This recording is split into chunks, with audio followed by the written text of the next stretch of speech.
सर्वसामान्यांच्या हक्काचा आवाज जागर जनस्थान।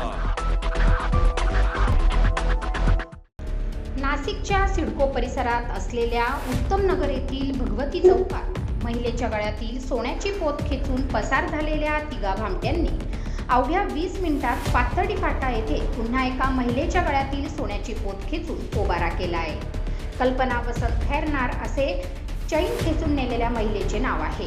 चोरीची घटना सीसीटीव्ही मध्ये कैद झाली आहे।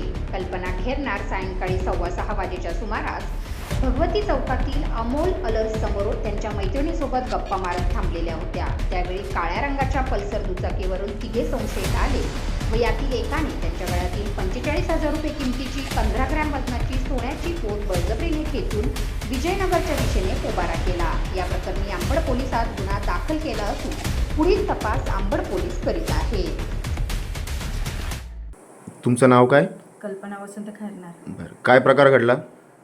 माझी मैत्रीण आणि मी आम्ही दीपक किराण्याच्या त्या रोडला थोडंसं पुढे दोघीजणी बोलत होतो आणि रोडच्या कडेलाच म्हणजे पायरीच्या खाली निघायचं घराकडे म्हणून उभं राहिलो तर तेवढ्यात गाडी आली। तिघंजणं गाडीवर बसले होते आणि गाडी म्हणजे अगोदर आली तेव्हा जोरात आणि माझ्यापाशी आली तेव्हा थोडी हळू थांबली आणि पुढं आल्यानंतर आज त्यांनी पोत खेचली माझी आणि इतकी जोरात रेस केली गाडी। मागं आवाज देता देता पुढं पळून गेले तेवढ्या वेळात ते।